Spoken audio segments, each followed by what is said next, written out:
warahmatullahi wabarakatuh.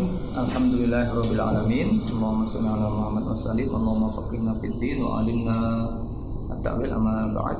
Baik teman-teman, alhamdulillah di kesempatan pagi hari ini kita dapat ketemu lagi di hari kedua bulan Ramadan. Pagi-pagi seperti ini kalau kita gunakan untuk ngaji itu enak sekali kan. Masih fresh gitu. Terus nanti tidurnya agak nanti aja. Pas subuh kita ngaji dulu gitu. Oke, kita akan membaca masih di Tamhid itu ya kemarin terkait ini risalah ya mungkin dulu konteksnya, surat atau karya yang ditujukan kepada Raja ya, Malik Shah yang ditulis oleh Imam Ghazali ya. Terus nanti kita kaitkan dengan konteks pemikiran politik di era-era itu mungkin gitu Mas. Nah, namun sebelumnya mari kita membaca surat Fatihah terlebih dahulu. Pahalanya kita aturkan kepada guru-guru kita, kepada masjid kita, sahabat kita, kepada Pak Yai Allah Yarham, dan khususnya kepada beliau Imam Ghazali. Nah, kemarin kita membaca Mustasfa, sekarang membaca Tibrul Masbuk gitu ya. Nah, mudah-mudahan beliau ya kita sebut-sebut nama beliau di sana juga tersenyum-senyum gitu. Itu ngapain orang Indonesia membaca karya saya gitu ya. Pagi-pagi gitu. Mudah-mudahan beliau ridho dengan apa yang kita lakukan. Al-Hadini Al-Fatihah.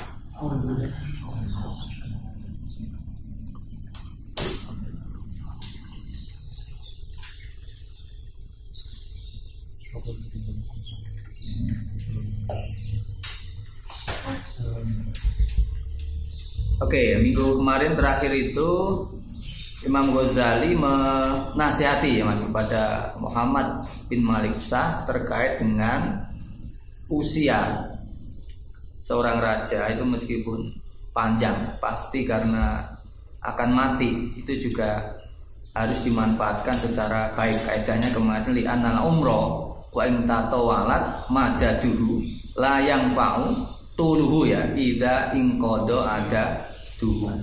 Dicontohkan Nabi Nuh ya. Nabi Nuh usianya lebih dari 1000 tahun.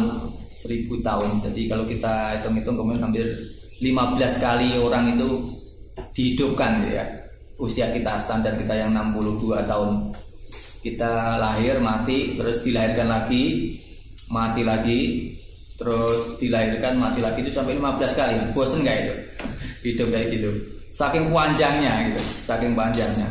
Tapi meskipun panjang seperti itu, kalau nikmat umur yang kita miliki itu tidak kita isi dengan baik, itu bahasa Jawanya muspro. Muspro itu tidak ada guna, atau di sini tadi bahasanya Imam Ghazali layang fak itu.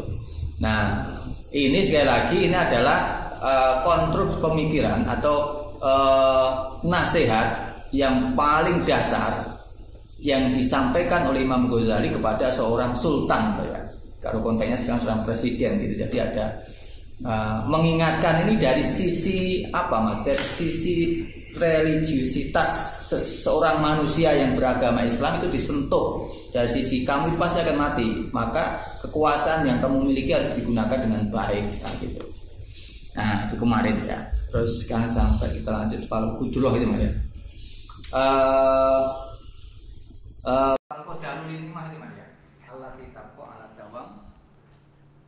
Itu fal qadru ya, adapun kadar nikmat bagi nikmat alati yang tabko yang tetap alat dawami selamanya, nikmat kadar kenikmatan yang tetap selamanya, watadumu dan tetap tabko atopnya ke tabko watadumu madalayali sepanjang malam-malam wal ayami dan sepanjang hari 24 jam terus menerus gitu Mas. Itu nikmat apa sih yang paling berharga gitu loh ya. Jujur Mas, saya itu dulu juga memahami susah ya. Kenapa sih iman itu kok disebut nikmat? Enggak tahu teman-teman, pengalaman subjektivitas teman-teman sebagai manusia yang beragama Islam itu bisa menghayati enggak kalau iman itu nikmat gitu. Dulu sering saya mendengar, maksudnya orang yang khutbah kan, orang pidato, alhamdulillah kita masih diberi kenikmatan, nikmat iman, Islam. Itu dulu saya itu enggak Mas. Atau maksudnya prosesnya memahami iman itu sebagai sebuah kenikmatan. Kamu diberi keislaman itu sebuah kenikmatan. Itu anu Mas, butuh waktu ya. Maksudnya kok iman kok nikmati gimana? Terus keislaman kok nikmati gimana? Karena kita sejak lahir itu kan dari keluarga muslim makin jadi orang muslim Mas. Maksudnya enggak begitu merasakan kalau keislaman itu sebuah kenikmatan gitu loh. Nah, ini kita perdalam lagi. Kalau nikmat yang paling ini tadi tabqa wa tadumu madalayali wal ayam ya. 24 jam nikmat yang ada di kita. Kita nggak punya uang, kita nggak punya rumah besar, nggak punya mobil, atau nggak punya istri ya gitu ya. Itu kalau ada iman di hati kita itu sudah apa Mas? Nikmat alati tabqa ala dawam loh gitu Mas. Berarti sudah nggak butuh apa tadi ya. Kalau merasakan betapa besarnya nikmat iman ya Mas ya. Itu nikmat-nikmat yang lain itu mungkin kalah ya. Meskipun itu juga perlu rumah juga, perlu penghidupan juga, perlu istri juga tentunya gitu ya. Tapi paling enggak menyadari kalau iman itu tadi itu sudah termasuk Mas. Tabqa ala dawam wa tadumu madalayali wal ayam gitu Mas. Itu nikmat yang iman di hati kita. Kita percaya ada Tuhan gitu Mas. Kita percaya ada hari akhir itu nikmat loh Mas. Meskipun kadang kita ada diberi nikmat iman, tapi kadang lupa atau iman kita enggak tebel sehingga hidup kita 24 jam itu nggak ada arti, atau kita itu nggak tahu tujuan hidup kita mau kemana, atau kita nggak takut ada Tuhan Allah bahasanya, kita nggak takut ada malaikat gitu ya, kita nggak yakin betul kalau Kanjeng Nabi itu utusan yang harus kita taati, kita ikuti gitu, itu kita nggak sadar Mas. Meskipun di sini ada iman gitu lah, sehingga iman itu perlu dipertebal itu ya, salah satunya nanti rukun iman itu ya, rukun iman itu bisa tebel sehingga memancar dalam kehidupan kita sehari-hari. Kalau kita percaya ada Tuhan gitu ya, korupsi ya nggak mau. Percaya ada Tuhan, kita diserai kekuasaan kita gunakan dengan baik. Kita percaya kepada Allah gitu ya, punya amanat kita tunaikan secara baik loh gitu Mas. Atau teman-teman di sini jadi masih jadi anak, berarti harus taat kepada orang tua, berbakti pada orang tua. Terus di sini teman-teman dibiayai orang tua misalnya, dibiayai, itu amanat juga loh Mas. Kalau percaya kepada Allah berarti ya digunakan dengan baik. Nah, itu agak meluas. Nah, tadi yang poin pentingnya adalah an-nikmah allati tabqa ala dawam wa tadumu madalayali wal ayam wahia nikmatul iman, yaitu nikmat iman. Alladzi yang adapun alladzi itu badrus sa'adah. Badr itu benih, Mas. Dulu saya di Kediri sana nama asramanya itu Al-Bayadir. Al-Bayadir tempat penyemaian biji-biji ya, biji-biji ulama dulu anunya gitu Al-Bayadir. Wa badru sa'adah, yaitu biji kesuksesan, keselamatan, al-mu'abbadati yang langgeng gitu Mas. Itu iman. Badru sa'adah al-mu'abbadah itu iman. Ini Mas, harus kita hayati loh sekali lagi ya. Kalau enggak kita hayati itu kayak tadi kita dengar kenikmatan iman Islam itu enggak ya lewat gitu aja, apa maksudnya enggak tahu. Nah, tapi kalau kita pahami tadi ya, dengan adanya iman di hati kita tadi, iman kepada Allah, iman kepada Rasul, malaikat yang paling enggak yang mencatat amal baik kita itu setiap hari dimanapun, itu kan tentunya nanti hidup kita itu baik Mas. Maksudnya berhubungan sama teman juga enggak mengganggu teman, enggak merugikan teman, karena kita sadar nih ada dua malaikat yang nyatet kita gitu. Itu apa Mas? Kalau seandainya badrul iman fi qalbina ini benar-benar kita rawat. Nah, ini sebagaimana nasihat yang disampaikan Imam Ghazali kepada seorang Sultan Muhammad bin Malik Shah ini supaya seperti itu gitu. Nanti konteksnya iman dulu harus dipelihara. Wa nikmah, atopnya ke badrus sa'adah wa badrun nikmah, dan menjadi benihnya kenikmatan al-mukhalladati yang langgeng, yang nanti surga gitu ya. Wallahu jalat qadruhu wa ala kalimatuhu wa alauhu. Wallahu, adapun Allah jalat yang agung, yang besar qadratuhu, kekuasaannya Allah, wa ala dan luhur, mulia kalimatuhu, kalimahnya Allah, wa alauhu dan kenikmatannya Allah. Itu qad khawalaka. Gitu ya, itu qad khawalaka, sungguh telah menyerahkan. Khawala itu dari khala yakhulu khaulan wa khiyalan, sulasi mujarradnya. Khala yakhulu khaulan wa khiyalan, itu memelihara mujarradnya. Tapi kalau khawala yukhawilu takhwilan, itu menyerahkan Munawirnya itu maknanya menyerahkan atau karunia atau mengkaruniakan gitu Mas. Bisa dua maknanya khawala itu, bisa menyerahkan, bisa memberi karunia itu Mas ya, mengkaruniakan. Nah, wallahu jalat qadratuhu wa alat kalimatu wa alahu itu qad khawalaka, sungguh telah menyerahkan siapa Allah kepadamu bihadi nikmah dengan nikmat ini wa zaro'a dan menanam siapa Allah badrul imani pada benihnya keimanan fi sofai sadrika di dalam beningnya dadamu. Nah, di dalam beningnya dadamu maksudnya di dasar hatimu gitu Mas.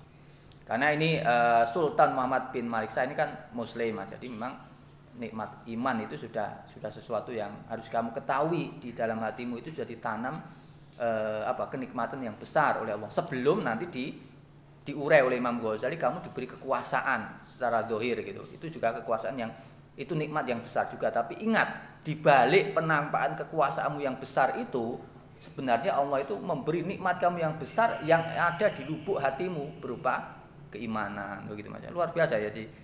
Presiden, menteri, DPR itu ya staf khusus ini yang pada mundur ini. Ini kalau di sininya itu benar-benar itu kan ya nih ya. Gitu.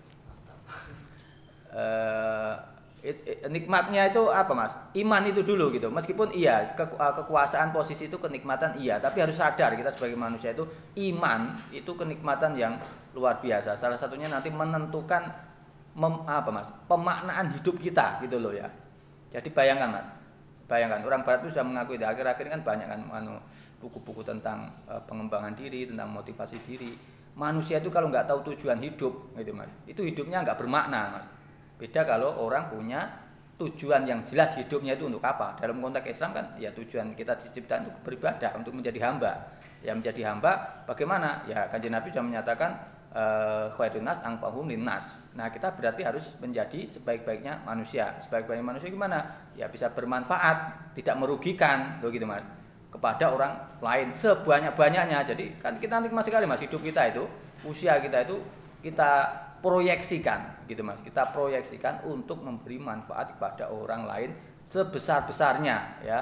Mulai dari ya tentunya diri kita sendiri, terus keluarga terdekat gitu Mas, tetangga, syukur-syukur masyarakat yang lebih luas loh gitu konteksnya.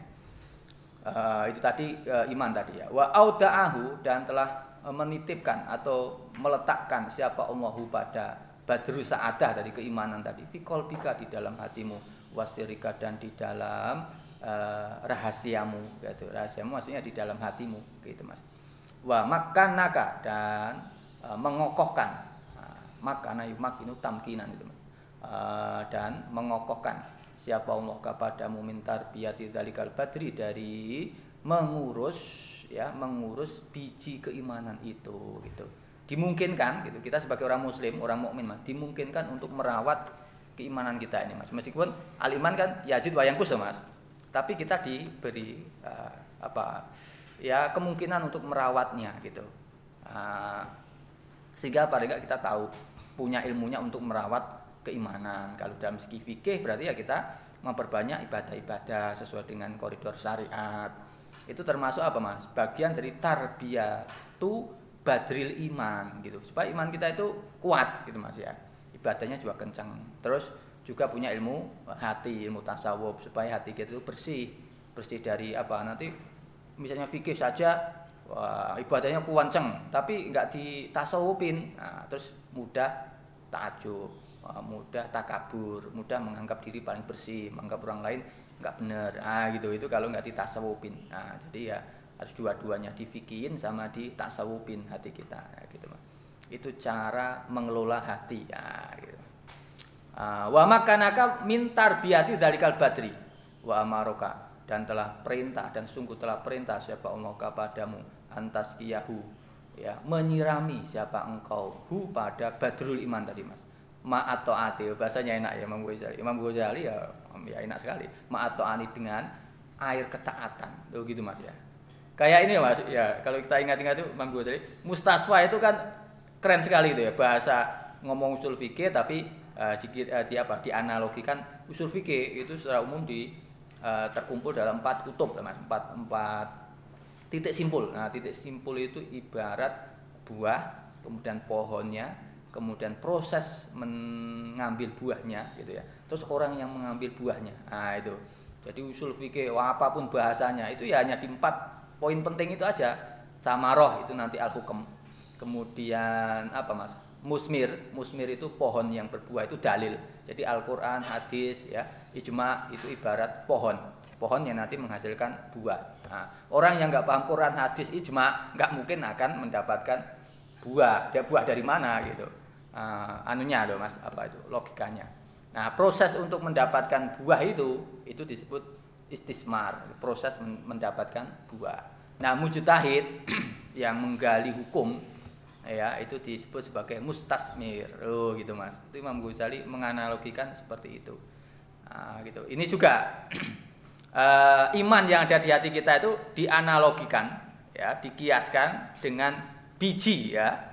Dengan biji. Yang biji itu harus kita rawat, terus kita sirami dengan air ketaatan. Ketaatan yang diibaratkan air gitu Mas.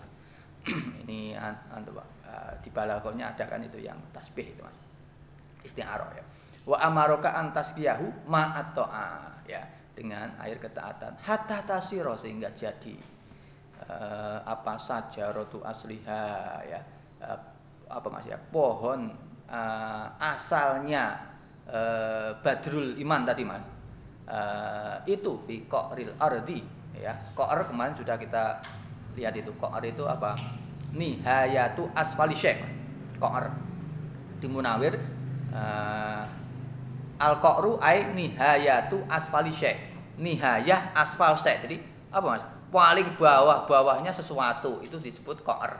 Nah, hatta tasira sajaratu asliha itu fi qa'ril ardi, di paling bawah-bawahnya bumi. As-sufla yang bawah gitu Mas. Wa far'uha, dan ada apa far'uha tadi Mas ya. Wa far'iha berarti ngatopnya ya, sajarah asliha ya sajarah far'iha. Dan apa itu cabang ya, cabang atau tiang ya, kalau tumbuhannya bukan cabang ya, apa itu akar itu atau tadi Mas asal. Kalau faru itu apa ya, cabang sama apa itu ada lagi Mas, ranting-rantingnya, dahan-dahannya gitu, farenya ya. Jadi ada pohon itu akarnya itu benar-benar mengakar di dalam sana, terus batangnya sama ranting-rantingnya, dahan-dahannya itu gitu ya, itu menjulang tinggi. Wa faruha fis sama, isi samawat, di dalam langit ala-ula yang tinggi loh gitu Mas ya. Itu ibarat iman kita seandainya bagus. Jadi iman manusia ini konteksnya seorang raja ya. Keimanan seorang raja, seorang sultan yang bagus itu adalah imannya itu mengakar mendalam di dasar bumi. Jadi kokoh Mas, nanti kena apapun itu kokoh.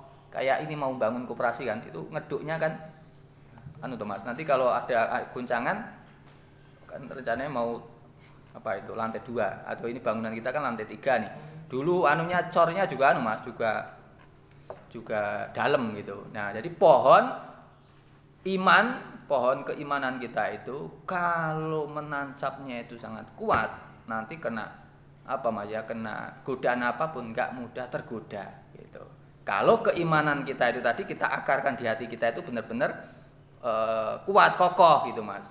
Kalau keimanan kita kuat dan kokoh, melihat Mas kemarin tuh yang viral itu, melihat tempat jemuran baju yang tandanya palang sayal itu nggak terus jadi kafir gitu Mas ya. Masa mudah sekali melihat wong imannya di sini itu kita Mas belajar mulai dari Aqidatul Awam ya kan, kemudian Khoridatul Bahiyah, kemudian Kifayatul Awam gitu ya, terus nanti Umul Bahrohin itu masa melihat melihat palang merah Indonesia itu ya, itu tandanya kan juga itu kok diklaim terus jadi mudah Mas, mudah kafir, mudah murtad, itu kan juga problem kan.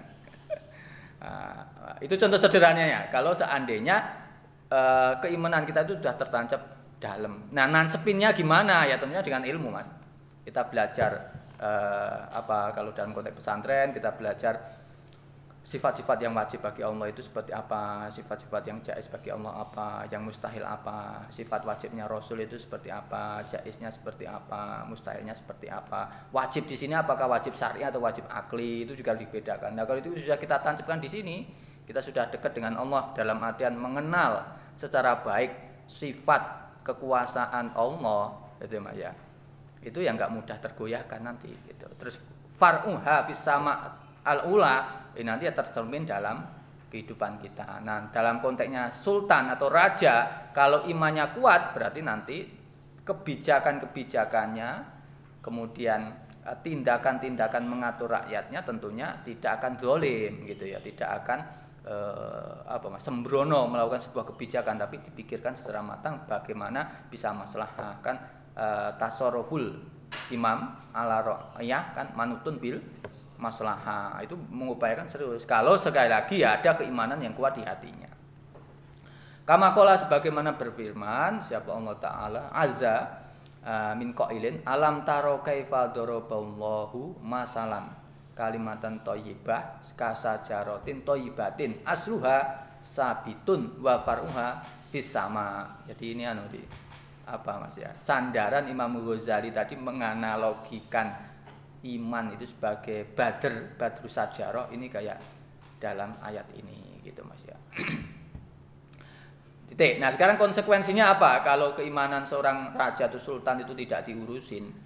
Wa idalam yasbut, maka ketika tidak tetap, tidak kuat apa aslu sajarati, akar sebuah pohon bil imani dengan keimanan, walam yakmul dan tidak sempurna apa far'uha cabang-cabangnya, atau ini faro, ini cabang, ini maksudnya apa tadi Mas? Dahan atau ranting tadi loh ya. Ini kan pohon ya kontennya. Walam yakmul dan tidak sempurna apa faruha, ranting-ranting pohon keimanan seorang sultan. Yukhofu jawabnya idza Mas.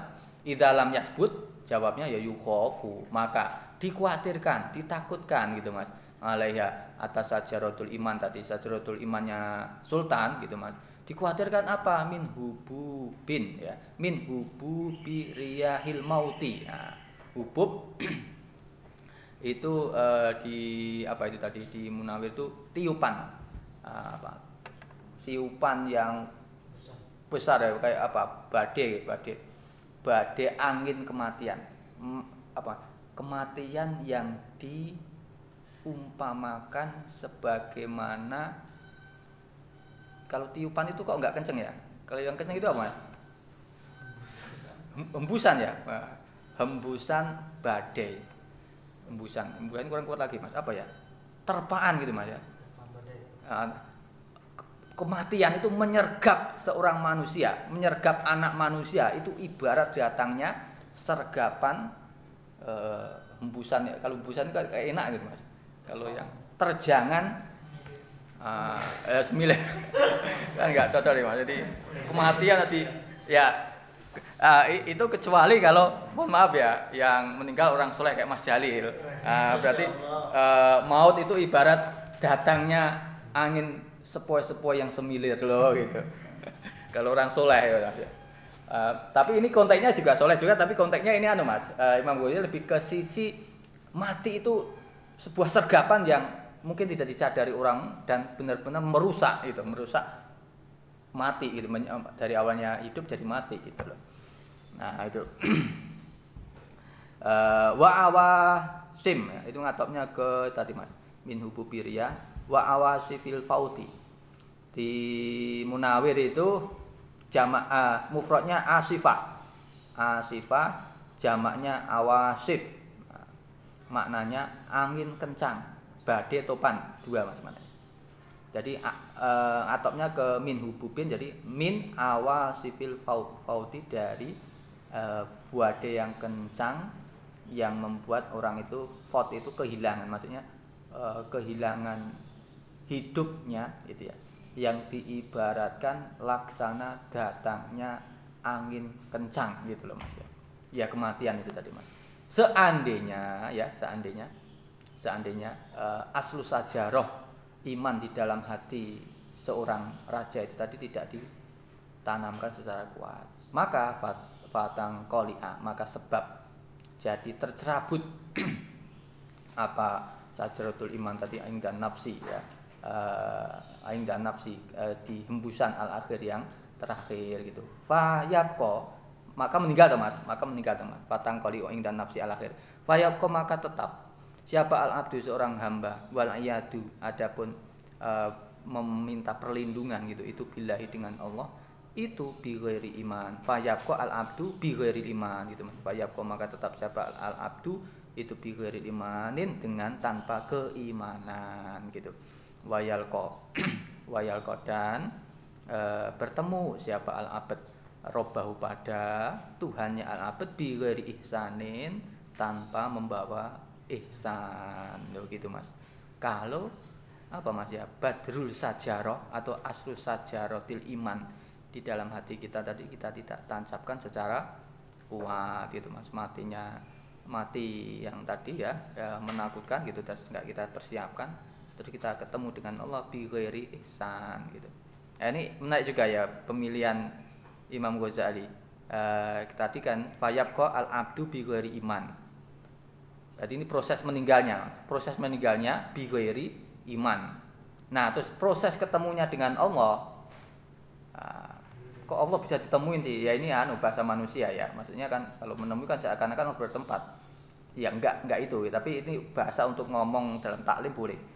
Dan bertemu dengan Allah itu tanpa ada ihsan. Nah, ihsan dalam di hadis yang apa itu, ketika malaikat Jibril datang kepada Kanjeng Nabi Muhammad itu Mas ya. Di Arba'in kan agak awal-awal itu ya. Hadis yang kedua ya. Itu ihsan kan ka'annaka ka'anta budallah ka'annaka taro fa ilam takun taro fa innahu yara. Nah, itu apa Mas? Itu ihsan itu kalau kita bahasakan lebih sederhana itu merasakan kehadiran Tuhan. Nah, bahasa agak agak netralnya itu bahasa Indonesia mencakup semua agama itu. Merasakan kehadiran Tuhan. Merasakan kehadiran Tuhan itu apa Mas? Pas waktu kita sholat, seakan kita tahu Allah itu melihat kita gitu kan. Itu yang paling bagus ya Mas. Kalau kamu nggak bisa merasakan apa dilihat oleh Allah, paling nggak kamu percaya deh kalau Allah itu melihatmu gitu. Meskipun kamu nggak bisa melihat Allah, dalam artian melihat ini apa Mas? Musyahadah. Jadi kalau tasawuf ya tadi ya merasakan kehadiran gitu. Kehadiran itu berarti kita merasa diawasi. Ya nggak diawasi mungkin kalau bahasa agak apa ya, agak wong ibaratnya kan kekasih gitu ya. Kehadiran Allah itu maksudnya ya kenapa Mas? Ya ibarat kita gitu Mas. Ya ini bahasanya nggak boleh juga, tapi biar mudah dipahami ya bahasa kita kencan aja gitu. Kencan malam mingguan nah gitu. Itu kan kayak pernah ngerasain aja. Ya paling nggak denger lah gitu. Betapa bahagianya dan romantisnya. Kalau merasa ada kehadiran orang istimewa di samping kita loh gitu. Ini ihsan itu juga begitu Mas. Betapa kita merasa romantis. Bahasanya ini nggak boleh juga ya Allah, tapi ini untuk biar seperti pahami. Kalau nggak taklim jangan kita sering ngomong gini. Kan ada itu buku apa Mas? Bukunya Pak Sujiwo Strejo itu. Tuhan Maha Asik gitu Mas, ada ya? Nah, itu kan bahasa-bahasa sebenarnya bahasa-bahasa agak apa ya? Ya tauhid sufistik yang sebenarnya enggak ya boleh juga sih kalau untuk syiar ya, tapi jangan sering diomong-omongin gitu, nanti kesannya itu Allah itu kayak gitu loh ya. Unsur memuliakannya itu, tapi kalau dalam segi kita menunjukkan ya sebenarnya seperti itu loh sebenarnya gitu, itu ya boleh-boleh aja, tapi dalam segi taklim seperti ini sebenarnya. Kalau bahasa sehari-harian nanti banyak orang yang salah paham mungkin ya. Bi ghairi ihsan, nah itu tadi ya, merasa kita bertemu dengan Allah kelak itu bi ghairi ihsan, kayak kita nggak kayak kenal Allah gitu Mas. Orang harus bertemu dengan orang yang orang mau ditemuin itu nggak kenal, itu betapa kikuknya Mas. Tapi kalau kita akan bertemu dengan orang yang orang itu sudah lama kita kenal, selama ini sudah kita apa Mas, telepon-teleponan, selama ini sudah ya berhubungan gitu Mas, terus ketemu itu kan just kayak temen gitu Mas, pokoknya langsung asik ngobrol gitu. Nah ini saya kira bahasan ya untuk membuka kita. Nah kalau kita itu di dunia itu sudah asik masuk beromantis dengan Allah, sholat, paling nggak sholat kan, menunaikan kefarduan, fardu-fardu yang difardukan oleh Allah kita tunaikan dengan baik, ya sholat ya jamaah di awal waktu, bacaannya kita resapi gitu Mas ya. Itu kan kita sekarang nggak apa, maksudnya secara lebih dekat, entah fisik entah bahasanya apa, nggak bisa ketemu dengan Allah, tapi kita merasakan itu. Nah besok kalau di akhirat gitu loh Mas ya, kita bertemu dengan Allah, nah itu betapa lebih anunya gitu Mas ya, lebih itunya gitu loh, itunya itu ya bahasanya ya susah diomongin ya, lebih itunya tadi. Nah ini anu tadi Mas, tapi kalau kita nggak pernah terbiasa bermunajat dengan Allah, bertemu dengan Allah dalam ibadah-ibadah kita, ya besok ke sana itu ya tadi Mas, ikut tadi gitu. Wong nggak pernah kenal, nggak pernah apa dulu gitu, tahu-tahu menghadap ya ikut gitu. Oke. Ini sebenarnya tadi ya nasihat untuk seorang sultan yang di anu oleh Imam Ghazali. Oke, terus ganti paragraf wa'lam dan ketahuilah. Ayuhal maliku he malik raja, ana li hadi sajarota, ana li hadi sajaroti. Jadi khobar yang muqaddam. Sesungguhnya itu milik pohon ini, pohon iman tadi loh Mas. Asrota usulin itu isimnya ana. Jadi khobarnya didahulukan, isimnya diakhirkan. Ana li hadi sajaroti asrota usulin, ada 10 usul, 10 dasar, 10 pondasi, 10 apa ya, 10 akar boleh gitu ya. Wa asrota furu'in dan 10 cabang. Jadi nanti akan dijelaskan oleh Imam Ghazali kalau kita gambar gitu ya namanya. Jadi kayak ibarat pohon, ini pohonnya gitu. Ini tanahnya, berarti ini ada 10 usul. Nah, nanti ininya, furuknya itu juga ada 10 gitu. Ini 10, ini 10. Loh gitu Mas, analoginya Imam Ghazali. Ini asroh furuk, ini asroh usul. Nah, ini sajarah iman. Jadi ya Imam Ghazali sih, makanya kalau nggak Imam Ghazali ya maksudnya bisa menganalogikan, membahasakan, terus memudah kita untuk memahaminya ya karena beliau gitu. Oke Mas, muter-muter ya. Oke. Wa'lam ayyuhal maliku anna li hadhihi syajarati asrata usulin wa asrata furu'in fa asluha. Maka adapun asalnya sajarah itu tadi Mas, itu al-i'tiqadu, i'tiqad, kepercayaan, i'tiqad bil jinani di dalam hati ya. Wa faruha, adapun far'nya itu sajarah tadi itu al-amalu bil arkan lo gitu Mas ya. Jadi di sini isinya ini tadi al-i'tiqad gitu. Ini maksudnya ya. Terus di sini al-amal. Nah, kalau seorang sultan atau raja nanti kuat i'tiqadnya, terus imbasnya ke amalnya itu juga bagus, ya itulah sebagai seorang penguasa yang bagus, orang yang bisa menata apa Mas, kekuasaan, menata tata kelola politik yang ada di masyarakat gitu. Nah, sekali lagi ini Mas, konteksnya karya yang ditulis di masa-masa kalau di abad, kalau ini diabadin abad Hijriyah berarti ya masa-masa abad ke-5-6 Hijriyah. Tapi kalau dipakai Masehi itu di era Barat itu ini disebut abad pertengahan ya, atau abad ke-8 sih misalnya di sana sebagai Dark Age itu ya, abad ke-8 di Barat. Nah, karya-karya yang ada di tahun-tahun ini Mas, ini agak sedikit kita jeda, kita kaitkan dengan peta pemikiran politik. Di tahun-tahun ini karya ilmu politik itu masih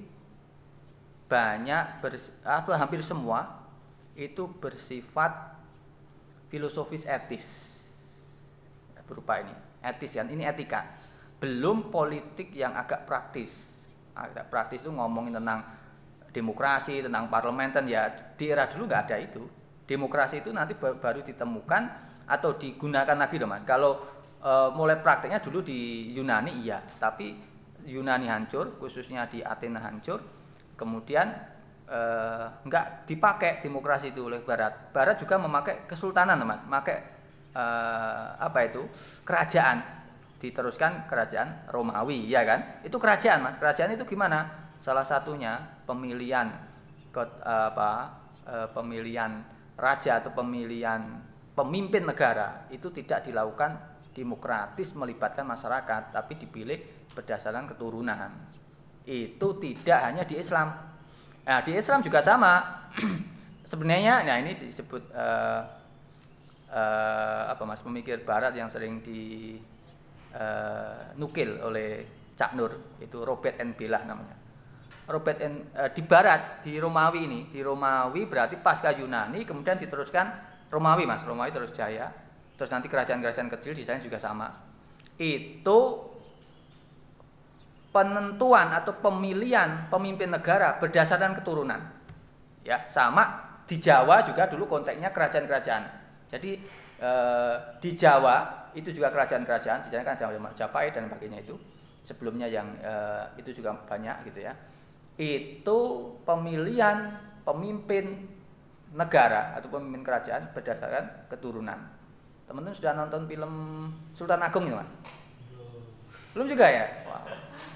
Ada kan itu film, tahu kan anunya? Tahu kalau ada film Sultan Agung yang terbaru Mas? Oh, berarti kalau update ya. Itu dicari tuh Mas, nanti ini kan liburan nih, nanti ditonton itu ceritanya Sultan Agung. Itu yang baru Mas, versi baru. Kayak Kartini kemarin yang saya ceritakan itu kan ada versi baru. Dian Sastro ya yang memerankan yang itu, yang Kartini. Nah, yang ini juga Sultan Agung. Nah, Sultan Agung di sana nanti juga ada proses pemilihan raja, tapi sekali lagi berdasarkan keturunan, Mas. Masyarakat jelata nggak punya hak. Ini berbeda dengan sistem pemerintahan demokrasi yang nanti pemilihannya semua rakyat itu memiliki hak secara secara nilainya begitu, meskipun dalam prakteknya nanti rakyat kecil kalau rakyat nggak punya modal politik, modal sosial susah juga jadi presiden, tapi secara normatif itu demokrasi itu memungkinkan semua orang bisa memilih dan dipilih gitu. Nah, ini di konteks Imam Ghazali itu sistem pemerintahan yang universal dalam artian di Jawa juga ada, di Barat juga ada, di dunia Islam Timur juga ada, itu masih berdasarkan keturunan, yaitu berupa kesultanan ataupun kerajaan ataupun tadi Mas ya, kerajaan. Selain itu apa bahasanya ya, kerajaan, terus kesultanan, ya kerajaan lah istilahnya ya, monarki. Nah, sehingga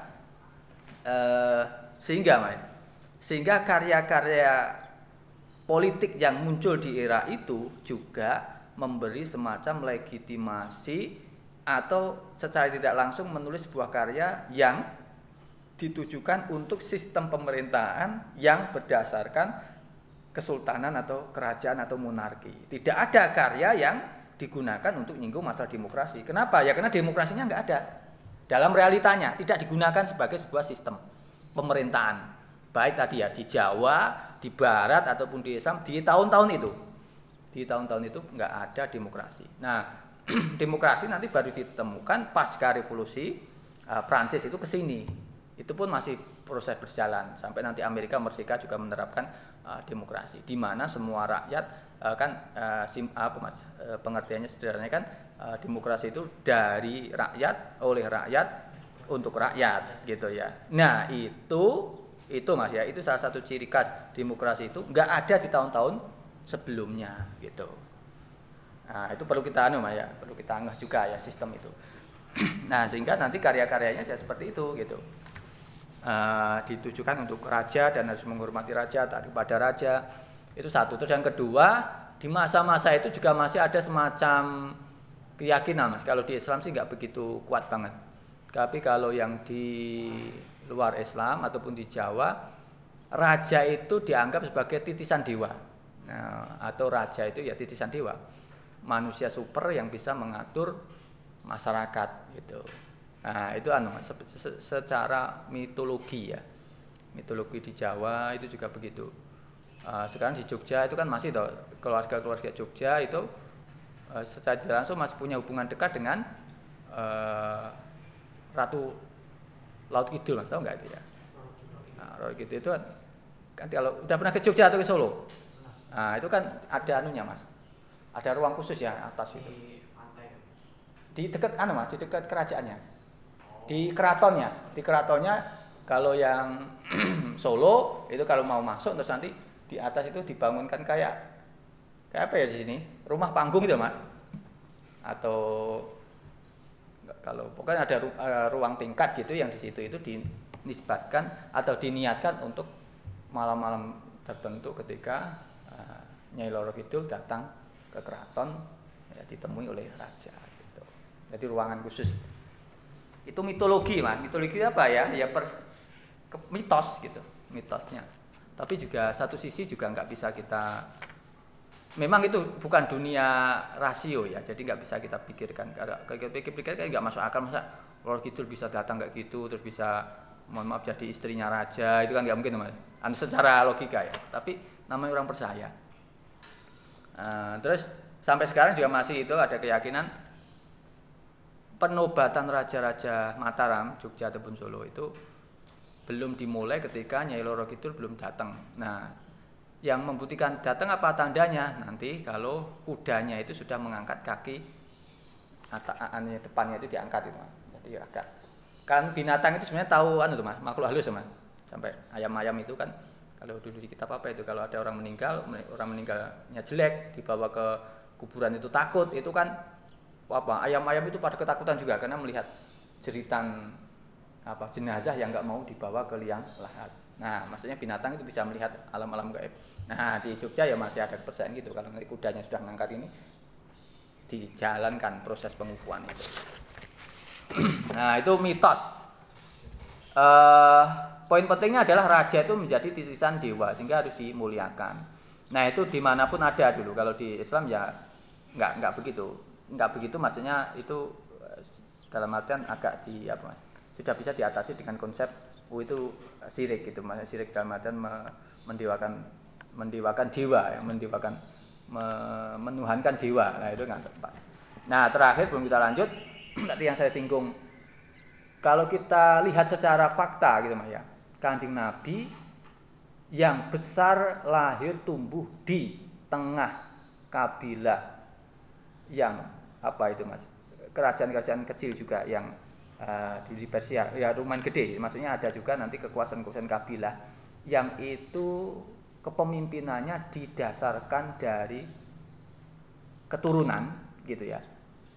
Yang menarik yang dilakukan oleh Kanjeng Nabi sebagai selain sebagai seorang nabi juga sebagai pemimpin ya, pemimpin sebuah negara, sebuah kota besar Madinah, itu ternyata ketika beliau meninggal tidak menyerahkan tampuk kepemimpinan itu kepada ahli waris keturunannya gitu.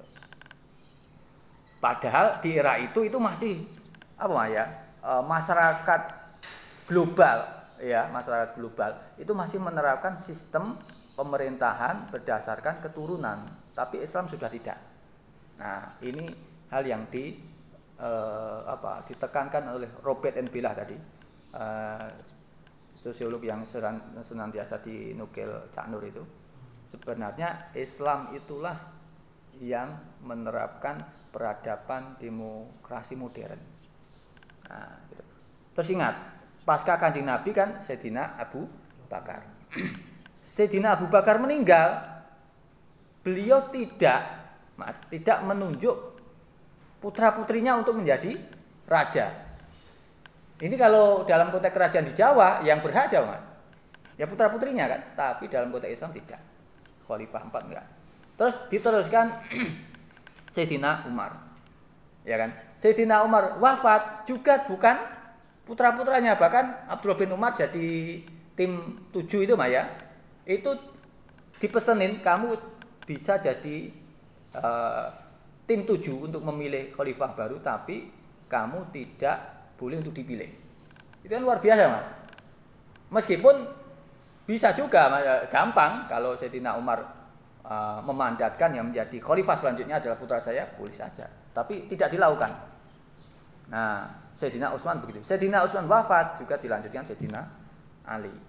Nah, Sayyidina Ali wafat. Nah, ini nanti pasca ini sudah mulai apa Mas? Unsur-unsur Arab. Mohon maaf ya enggak jahiliyah sih ini ya. Beliau pintar-pintar ya bahasa lebih mudahnya, unsur-unsur Arab jahiliyah yang menerapkan sistem kepemimpinan berdasarkan keturunan tadi menguat lagi. Nah, sehingga pasca Sayyidina Ali, kubu Sayyidina Ali masih meneguhkan, menguatkan Sayyidina Hasan Husain sebagai penerus.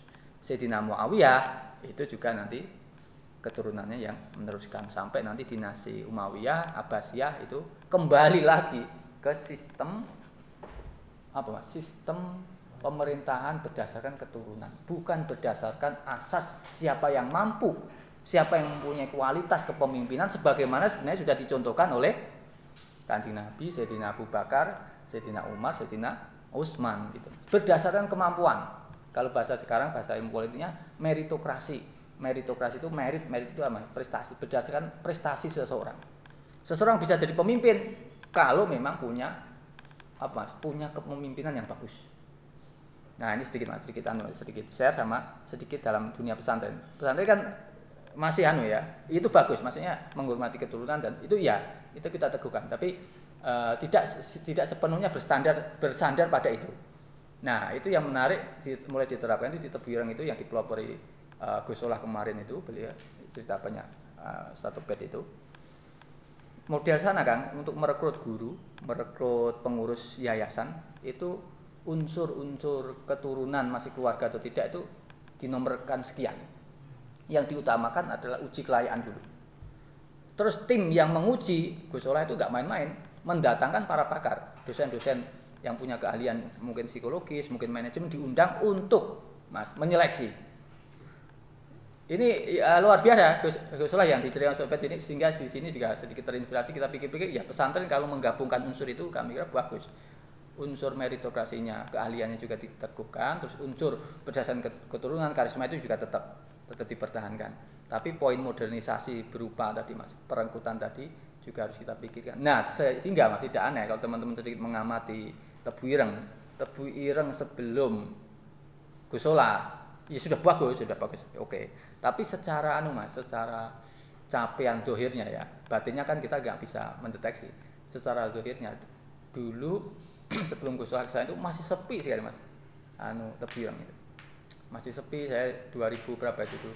2003, 2004 baru pulang dari pondok terus ziarah ke makamnya Mbah Hasim, itu sepi. Santrinya nggak banyak Mas, nggak banyak. Dulu padahal pusatnya, tapi pasca Mbah Hasim itu ngendur ya sampai Pak Ud itu kan masih putra beliau ya. Itu juga ya masih tetap banyak tapi dalam artian nggak sebanyak dulu. Nah, pasca dipegang Gus Solah itu cabainya luar biasa. Salah satunya menerapkan modernisasi manajemen. Sampai sekarang punya Transen. Transen itu cabangnya Tebuireng agak ke Jombang Kediri di sana. Ini menarik teman-teman kalau tertarik dengan perkembangan dinamika pesantren, ini menarik. Di mana pesantren punya pesantren khusus yang merekrut anak-anak ya kemampuannya memang sudah dideteksi dari awal. Anak-anak bidikannya adalah kelas menengah ke atas. Punya kesukaan dalam bidang sains, itu dikumpulin dalam pesantren sains, namanya Transen. Jadi saya cepat sekali ke sana. Jadi orang santri-santrinya itu setiap hari ya bergelut masalah sains Mas.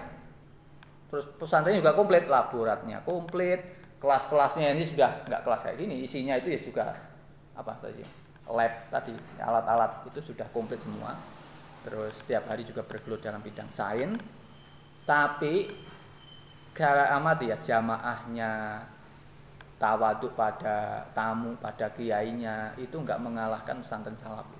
Jadi tiap hari belajar sains, tapi juga tetap dengan bingkai nilai-nilai kepesantrenan. Masih ngaji kitab kuning juga, meskipun kitab kuningnya kitab-kitab dasar, kan memang ya enggak enggak apa ya, bukan bidangnya di situ, bukan fokusnya gitu. Nah, itu salah satu Mas, salah satu bentuk apa tadi ya, kemodernan Islam. Kalau kita melihat situ, satu sisi saya bangga gitu Mas. Oh ya, Islam itu sebenarnya juga harus punya sistem pendidikan seperti ini gitu loh. Sainsnya juga maju. Bangunannya juga tadi loh Mas, bangunannya itu ya maju, labnya juga komplit gitu ya. Itu padahal baru beberapa tahun terakhir dipegang oleh Agus. Tempatnya juga bersih gitu. Rumahnya dosen juga tertib, teratur, bersih gitu. Di situ ada rumahnya pengajar, terus asramanya, tata kelolanya bagus gitu. Kembali lagi tadi ya ke dalam model sistem pemerintahan di era itu, dan konteksnya dalam kitab ini dulu masih dalam lingkup kerajaan. Oke, wa'lam ayyuhal maliku annali hadis syajarah asrah tadi, terus wa faruha al amalu bil arkan. Walama sodafa, dan ketika menerima sodafa itu menerima, bahasa di Munawirnya tadi, menerima ini dalam konteksnya apa Mas?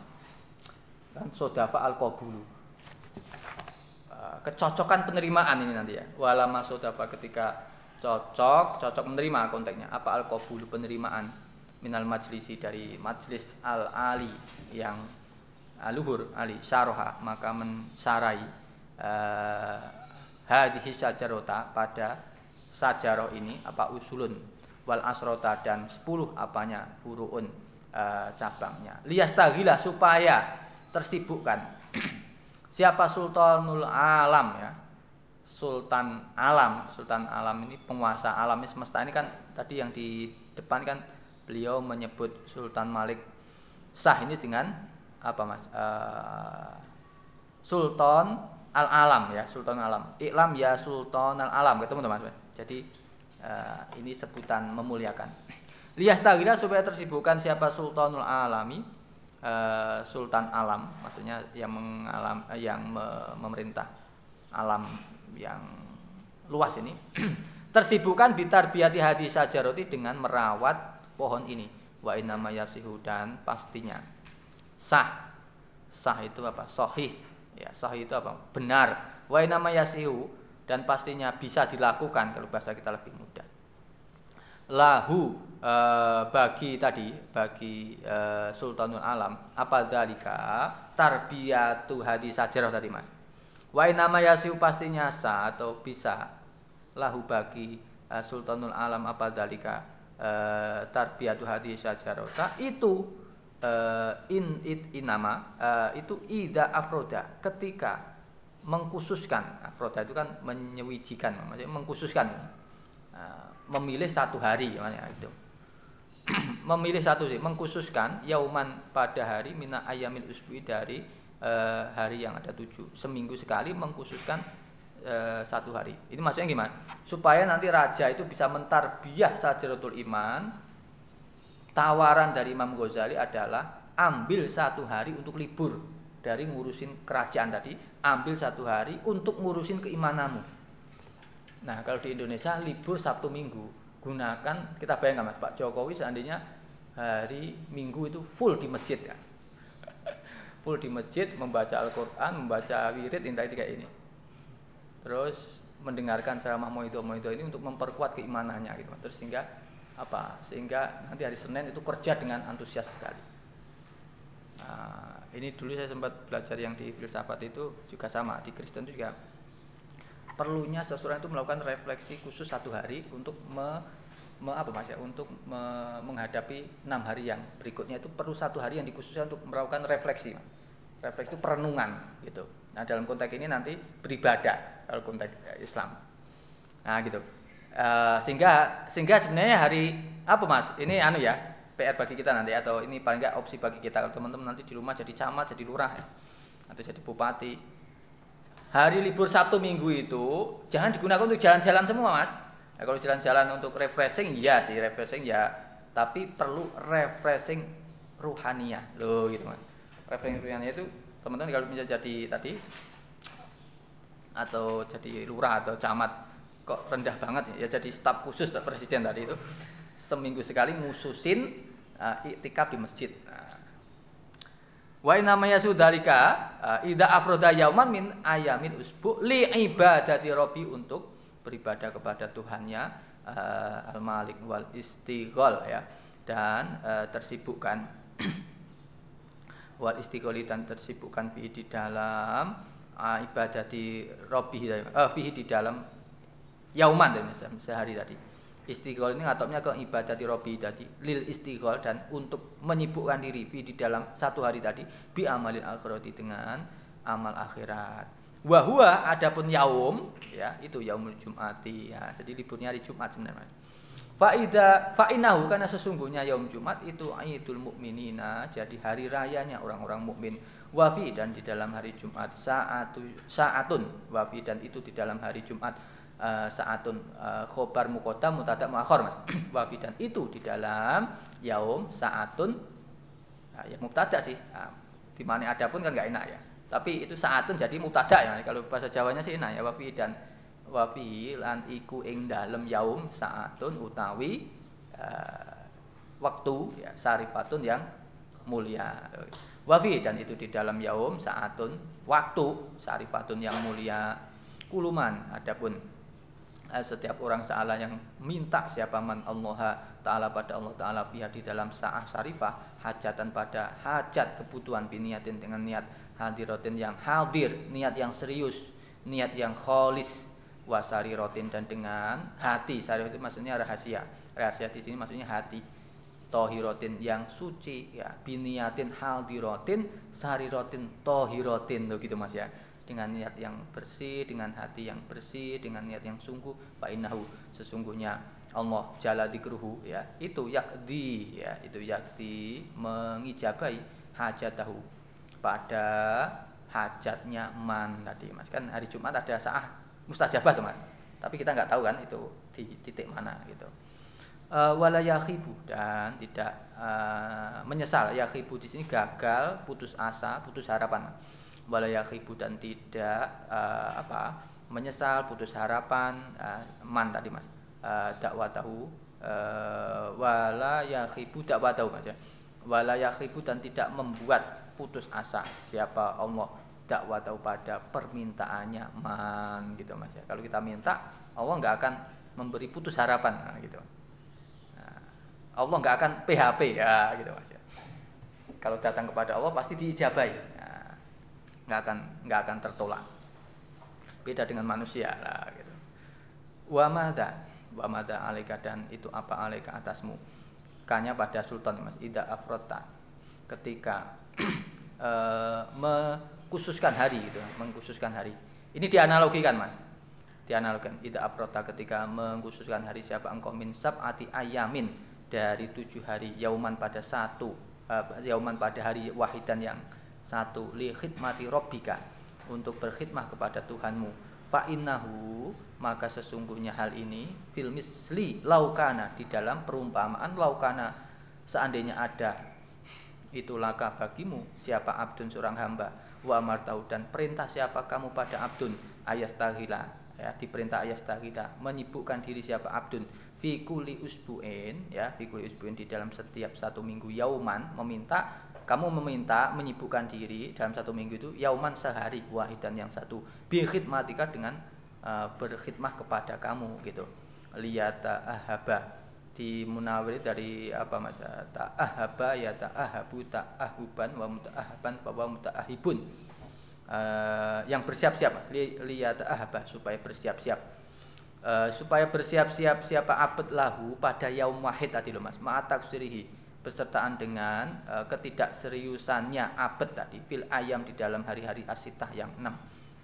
Maksudnya kamu punya satu hamba, terus satu hamba itu kamu pesen minta satu hari untuk fokus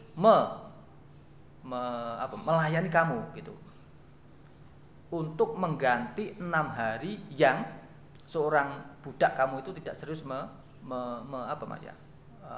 melayani kamu gitu. Fakholafa fakholafaka kemudian menulayani ya, menulayani apa ya bahasa Indonesia yang tepat itu, maksudnya nggak mau sesuai perintah kita gitu loh Mas. Fakholafaka kemudian menulayani siapa abdun kepadamu, ada fa'ilnya fakholafaka kemudian menulayani kepadamu siapa dalikal abdu hamba tadi. Kaifa yakunu bagaimana ada apa haluhu keadaannya atau kondisinya abad indaka menurutmu ma'anal abda bersertaan dengan hamba itu laisa tidak ada seorang hamba itu ma'anal abda sesungguhnya seorang hamba itu lasta tidak ada siapa kamu itu bi khaliqihi orang yang menjadikan abad wa innama huwa tapi pastinya adapun abad itu abdun laka bagimu majasan secara majas. Itu makna kitabnya. Maksudnya gini Mas, ini menarik Imam Ghazali ya.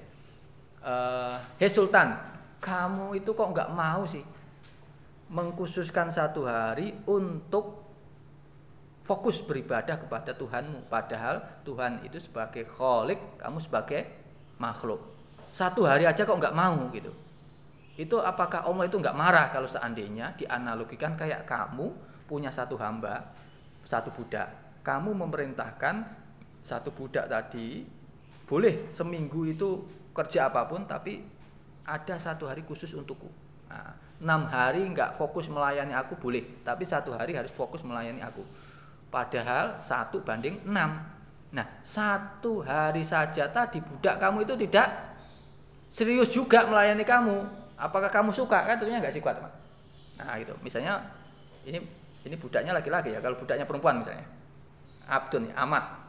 Macam Mas TB, ya, Mas TB itu sebagai sayyid punya amat banyak, cantik-cantik ya. Terus milih digilir satu-satu itu, digilir ya. Misalnya punya amat 7 ya. Ini kan konteks dulu ya. Punya budak amat 7, masing-masing digilir untuk fokus melayani dekat dengan Mas TB itu sehari. Nah, sudah digilir hari Senin siapa, Selasa siapa, Rabu siapa, Kamis siapa, Jumat siapa, Sabtu siapa, sudah. Di selain hari terjadwal tadi, misalnya budak amat A tadi, sudah ditentukan jadwal Jumat kamu harus fokus mendampingi saya. Nah, selain Jumat kamu bebas atau kerjanya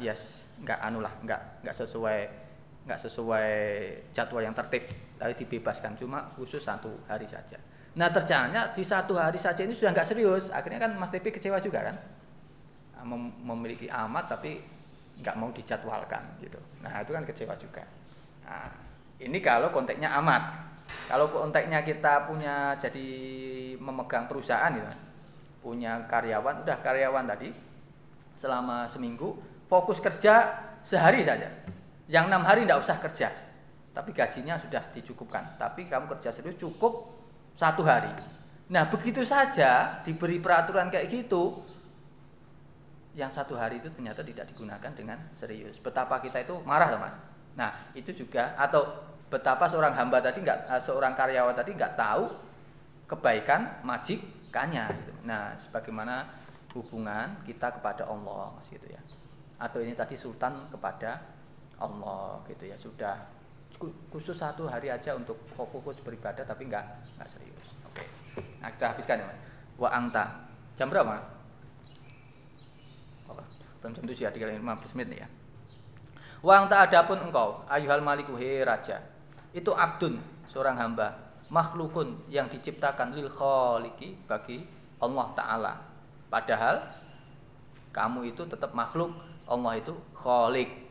Wa abduhu dan hambanya Allah alal hakikati pada kenyataannya, hakikatnya kamu itu makhluknya Allah. Falima tardo, maka bagaimana ridho siapa kamu min nafsika dari dirimu mala tardohu ya, mala tardohu pada sesuatu la tardohu yang tidak ridho siapa kamu atas min abdika dari hambamu. Maksudnya gimana? Kamu punya satu budak atau karyawan atau amat, nggak rela kalau 1 hari yang sudah terjadwalkan tadi nggak serius beribadah. Kamu kan nggak rela kan? Tapi kenapa kamu juga nggak rela ketika kamu diminta menyisakan 1 hari saja untuk beribadah kepada Allah tapi tidak engkau tunaikan?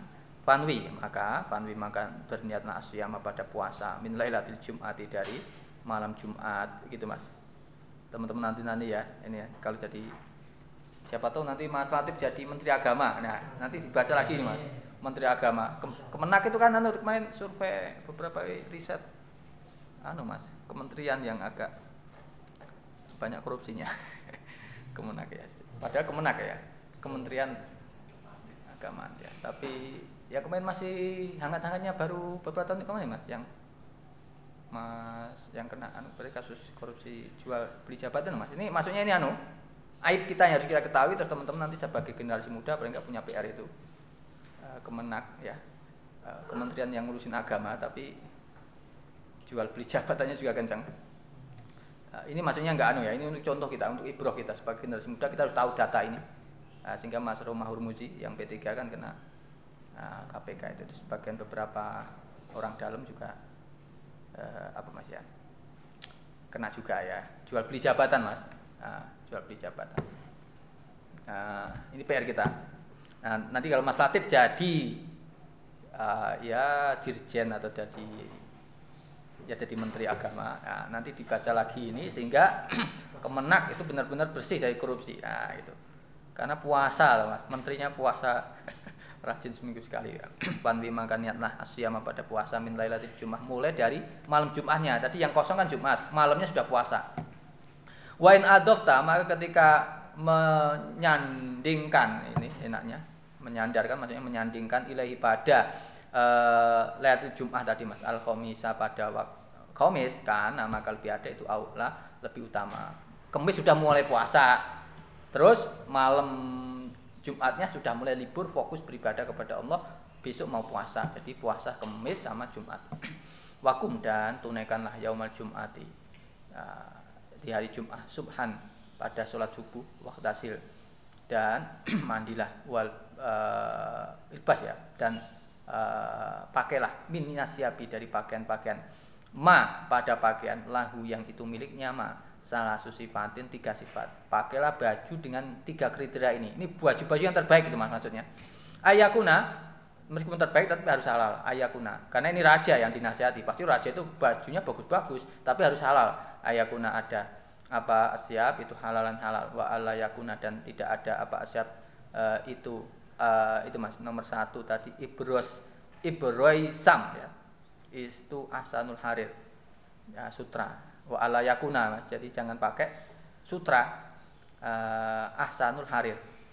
Wa ayakuna dan hendaknya ada apa itu tadi siap itu mimma dari pakaian tajud yang boleh fihi di dalam ma apa as-sholatu sholat. Baju yang boleh digunakan untuk sholat, bukan sutra yang enggak boleh gitu Mas. Fis soifi di waktu ini bisa Mas. Soif sama sita. Fis soifi di musim kemarau ad-dabighi ya, dengan apa ya, dengan ad-dabighi nomor 2 itu dabik ya, yusabu siap tungsabu ila dabik Mas.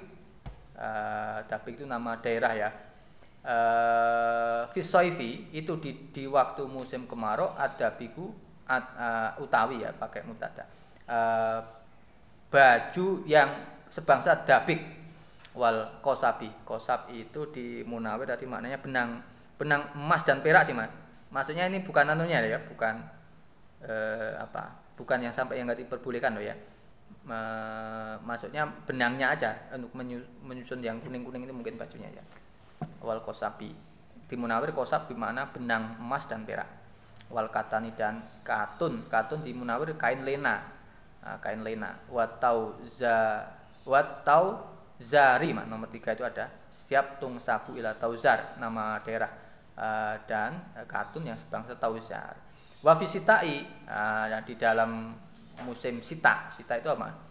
Penghujan al khazu khazu pakai kain dari sutra sih Mas. Al khaz itu tenunan dari sutra sih. Tapi nggak sampai yang diharamkan ya, yang kemarin kita ingat berapa persen itu. Kayak yang sutra yang dijual yang mahal di pondok itu apa Mas? Sarung apa? BHS. Itu ada katanya campuran ya, tapi kan cuma campuran, bukan sutra. Kalau yang diharamkan kan murni sutra, teman. Murni 100% dari sutra itu nggak boleh. Tapi kalau campuran boleh ya. Contohnya kayak itu sarung. Itu berapa sekarang Mas ya? Dulu kan itu kalau nggak dulu Romo Yai gitu kan nggak pakai itu ya. Pengurus kok bisa pakai BHS itu sudah pengurus paling senior ya. Mentoknya kita dulu apa itu ya? Atlas itu sudah ya. Sudah. Apalagi sarung. Dulu yang zaman-zaman saya itu yang lagi boomingnya sarung yang agak kayak itu Mas. Yang agak itu ya. Sini nggak ada yang pakai ya. Yang kainnya kayak kain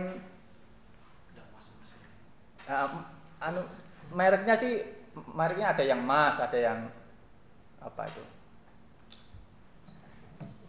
Nggak ada contohnya ya. Dulu saya bawa sini Mas, masih dua tapi sudah lama ya, sudah mungkin nggak bisa dipakai sholat untuk kenang-kenangan aja. Ini sarung dari pondok dulu. Yang modelnya kayak plastik atau kayak apa itu ya? Kok plastik tuh? Maksudnya yang halus itu loh, yang keliur-keliur itu loh. Soket atau apa tadi Mas ya? Yang kok nggak bawa contohnya? Itu boomingnya itu. Itu sarung santri ya.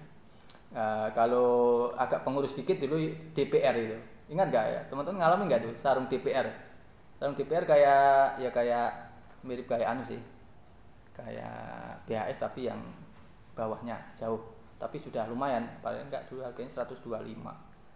Itu zaman 2009 ya. Nah, DPR itu sarungnya.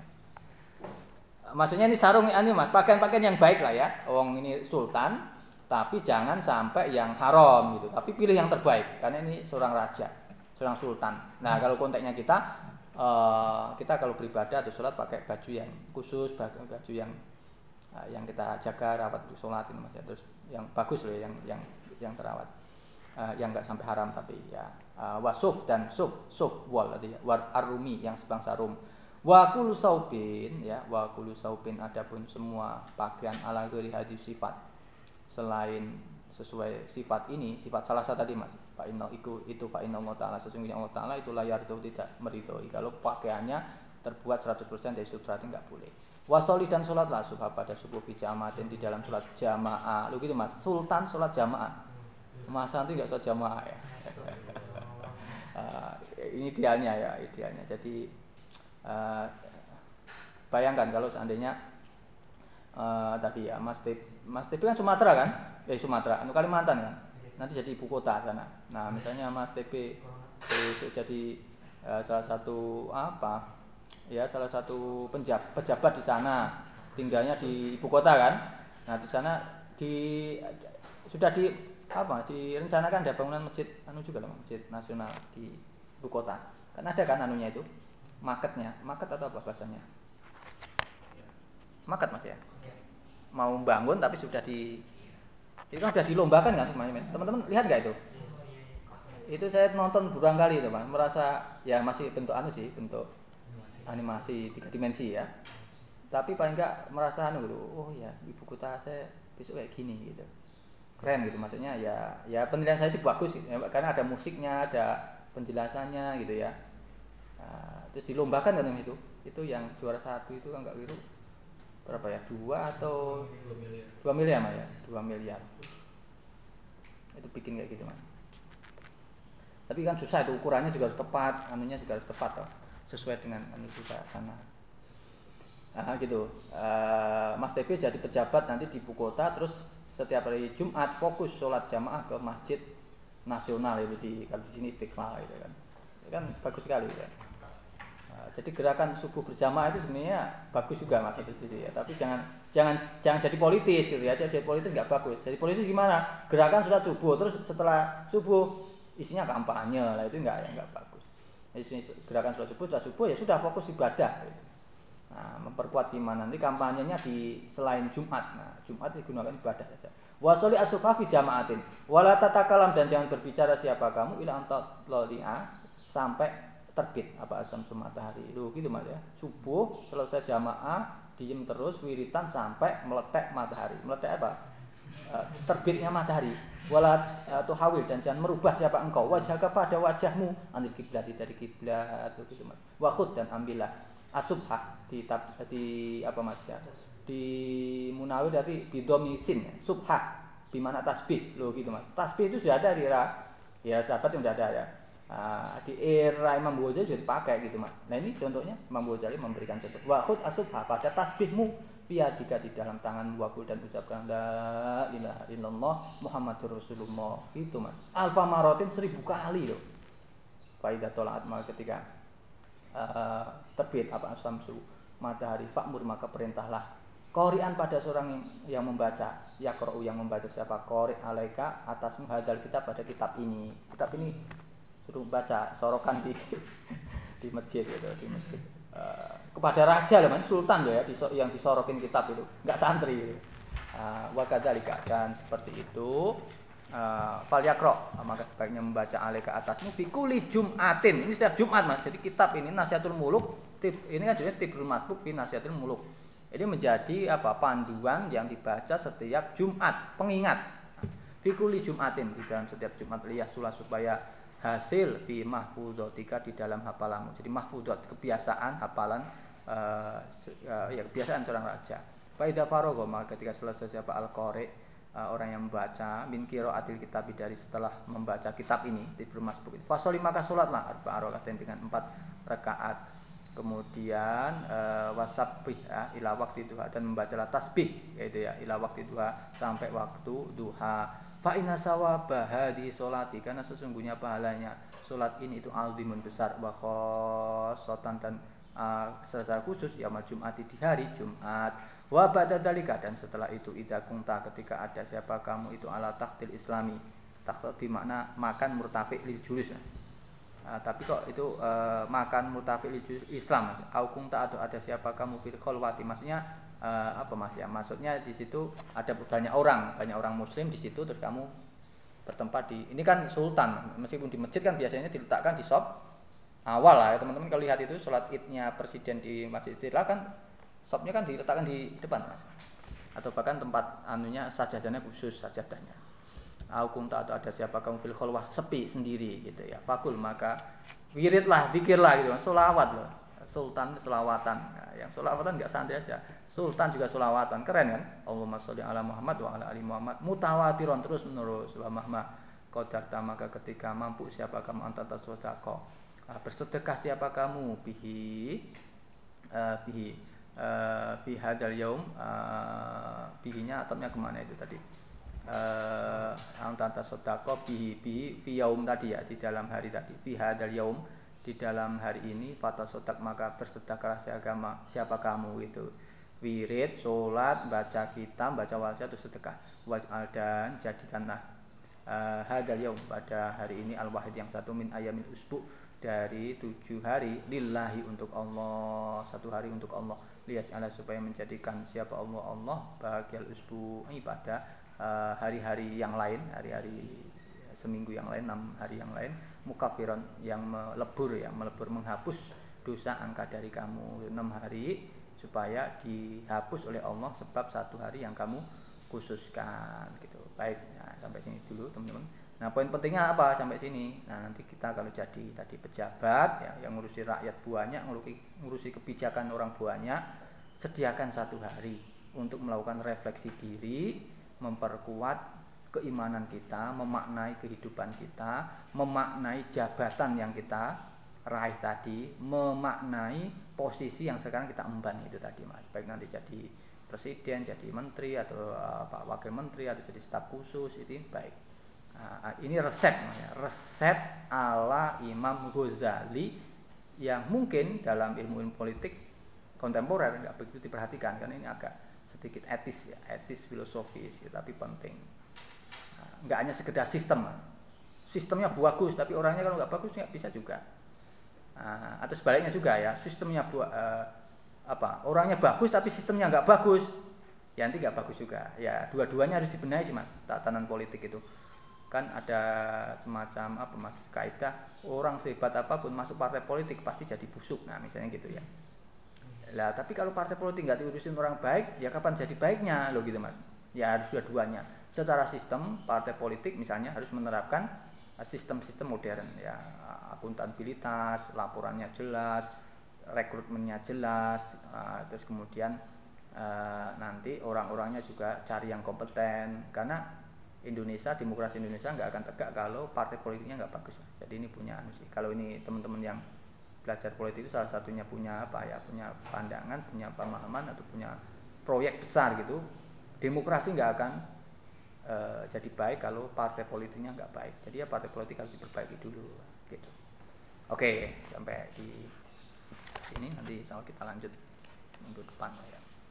Besok pagi ya, Sabtu Minggu ya. Baik, kita akhiri dengan bacaan hamdah dan doa kafaratul majelis. Alhamdulillahirabbil alamin, subhanakallahumma wa bihamdika asyhadu an la ilaha illa anta astaghfiruka wa atubu ilaik. Assalamualaikum warahmatullahi wabarakatuh. Ini lupa nggak kita baca ya, tapi udah waktunya besok lah ya. Sudah disiapkan belum dibaca.